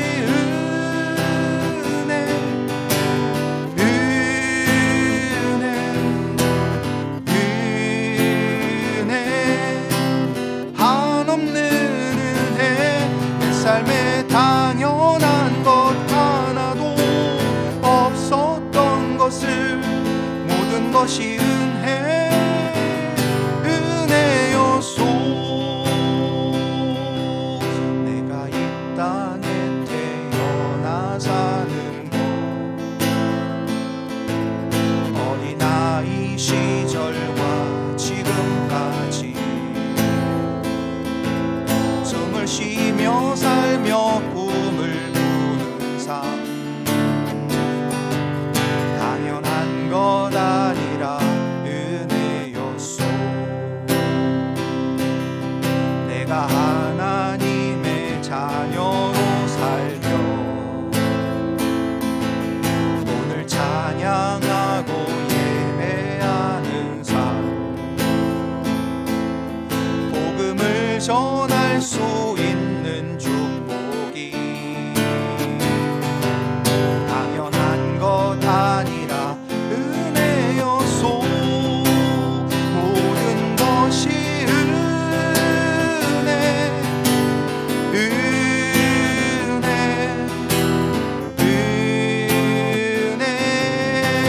한없는 은혜. 내 삶에 당연한 것 하나도 없었던 것을 모든 것이 은혜였소. 모든 것이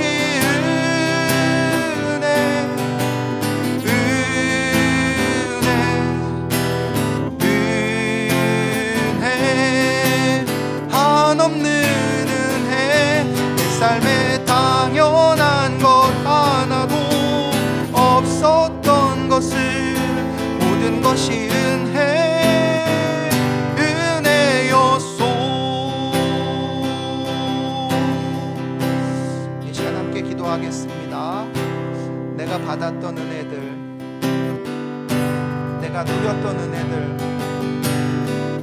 그게 무엇인지 깨달을 수 있도록 하나님 인도하여 주시고 하나님께 감사하며 내 옆에 있는, 내 주변에 있는 하나님이 나에게 맡겨주신 사람들에게 하나님의 사랑을 나누어주고 흘려보낼 수 있도록 하나님 도와주시옵소서. 기도하겠습니다. 두려웠던 모든 것들이, 내가 지나왔던 모든 시간이, 내가 걸어왔던 모든 순간이 당연한 것 아니라 은혜였소. 내가 뜨고 저녁에 노을, 봄의 꽃향기와 가을의 열매, 변하는 계절의 모든 순간이 당연한 것 아니라 은혜였소. 모든 것이 은혜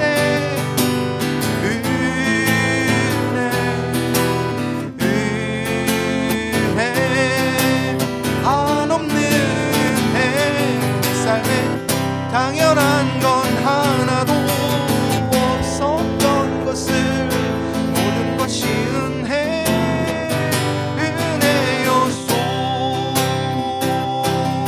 주의 인자가 생명보다 나음으로 내 입술이 여호와를 찬양하리. 내 평생에 주를 찬양하며 주의 이름으로 내 손 들리라. 주의 이름으로 내 손 들리라.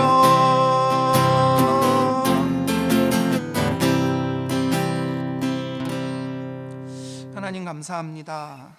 오늘도 성서학당을 통해서 다윗의 인생을 살펴보며 나의 인생을 돌아보게 하시니 감사합니다.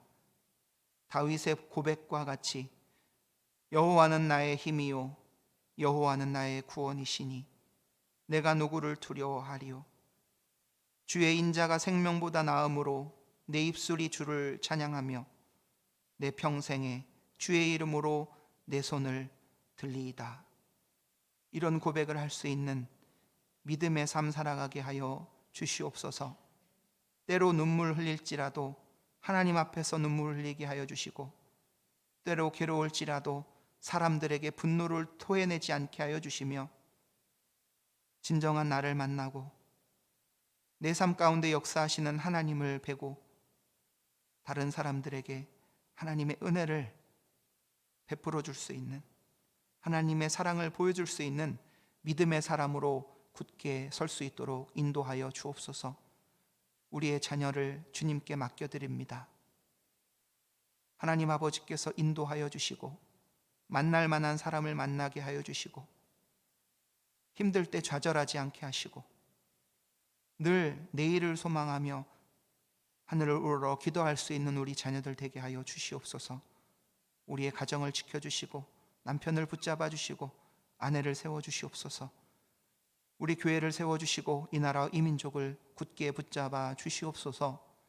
2023년 한 해 주의 말씀과 함께 동행하며 주의 은혜를 마음껏 누릴 수 있는 우리 모두가 되게 하여 주옵소서. 감사하며 예수님의 이름으로 기도드리옵나이다. 아멘. 아멘. 감사합니다. 수고하셨습니다.